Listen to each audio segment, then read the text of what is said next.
Hmm, nothing.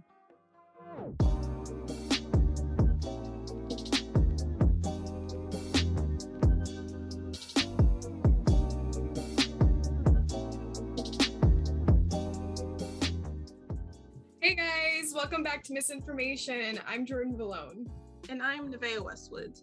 On Misinformation, we strive to inform and entertain. But how do we make light of abortion, a sensitive and quite frankly, super important subject? We understand that it's not a funny subject and there's no way to make it funny, but we're gonna try our best to keep the mood lively. As lively as that aborted fetus. Why would you say that? So here you have it, guys. The misinformation on abortion. Did you just hear misinformation?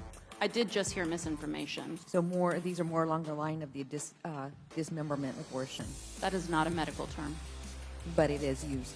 That is not a medical term. The procedure, The procedure is called a dilation and evacuation. so equal to dismemberment. That is not a medical term. With I'm a not here to heartbeat. lie to the public about a conversation that happened earlier relating to Black maternal mortality. This is incredibly disturbing to hear from a physician because we know that race is a social construct. The reason that Black maternal mortality rates are so high in our country are directly a result of white supremacist systems in our medical institutions. We have good evidence from around the world that medication abortion is safe. One of the biggest pieces of misinformation is that abortions are dangerous. Nevaeh, put the hanger away, girl. Oh. Abortions are not dangerous when they're done safely, which is why the more that people understand about abortions, the easier it is for everyone to see that they aren't unsafe. It is only when you limit one's ability to legally get an abortion, or when you only have one abortion center per state, that unsafe abortions get performed. And you guys heard me, there are some states like North and South Dakota that have one abortion site for the entire state. Abortion is, in fact, safer than childbirth.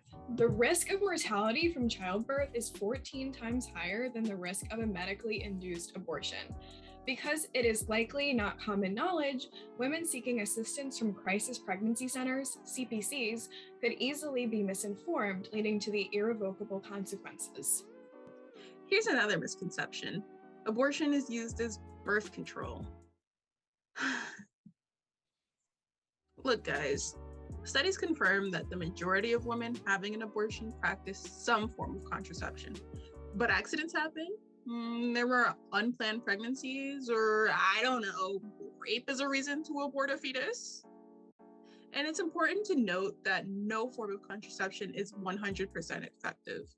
As conservative states pass new restrictions and propose bans on abortion, Connecticut Senator Richard Blumenthal says Congress needs to pass his bill, the Women's Health Protection Act, which would guarantee abortion rights nationally. Blumenthal says abortion restrictions disproportionately impact women of color and low-income women, and data shows abortion restrictions don't decrease the number of abortions. Restrictions and bans very simply make a safe procedure unsafe.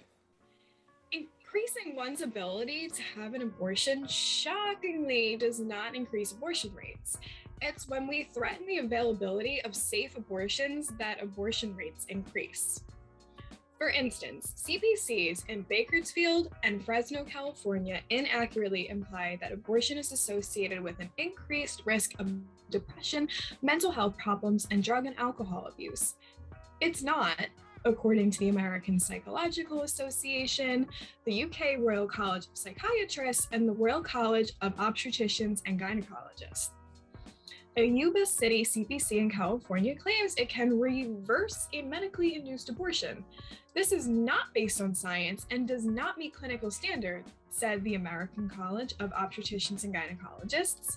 A clinical trial assessing the efficacy of the reversal treatment had to be halted because of safety concerns.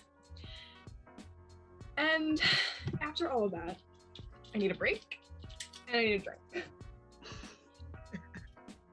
So while Jordan's rehydrating, I'm going to be the sole star of the show now. And that means it's time for Nevaeh's Joke Corner. I got a few jokes for y'all. They're about abortion. Any joke can be funny with the right delivery, except abortion jokes, because there is no delivery. It's so sick and twisted. Welcome to the abortion clinic. You make them, we scrape them. No fetus can beat us. Cut the cameras. Dead ass. Abortion. It really brings out the kid in you.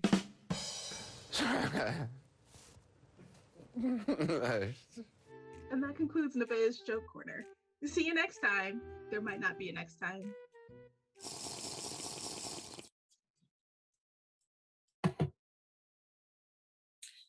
Well, that was refreshing. Thank you, Nevaeh. And we're back, so let's keep going.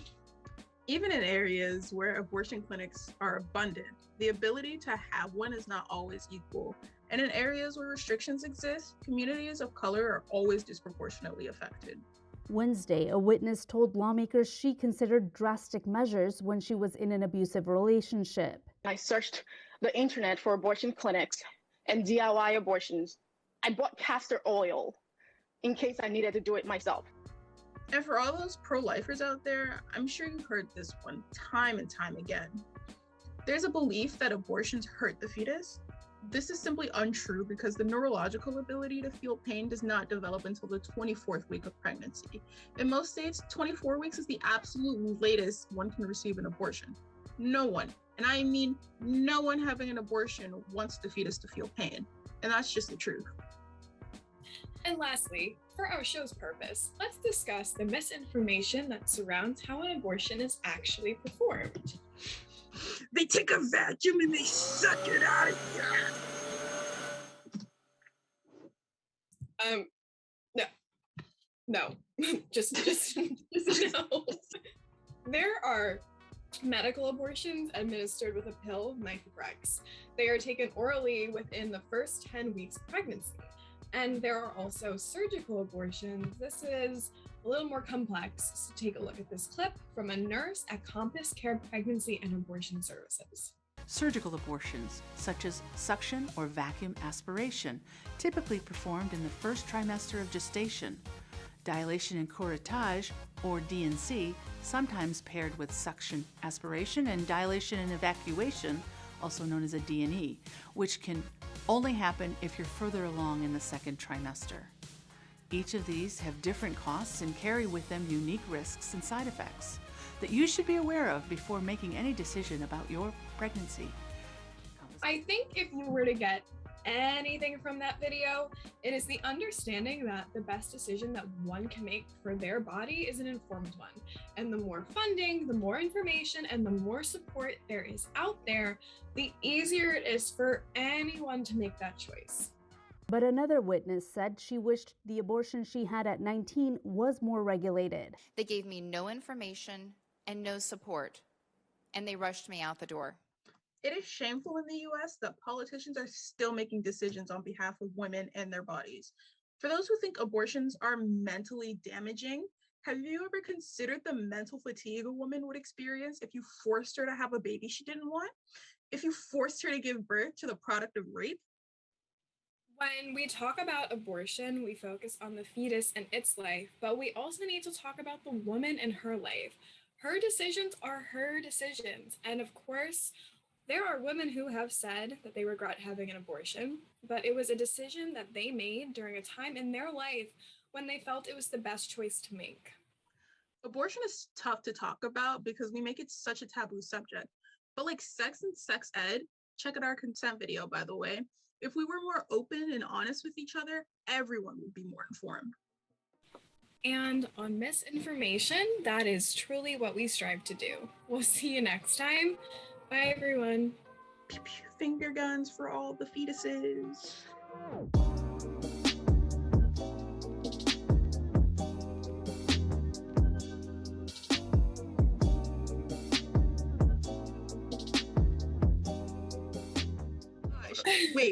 Wait. I have the perfect thing. Jordan, when you take a sip, you're taking a sip of fetus juice. What?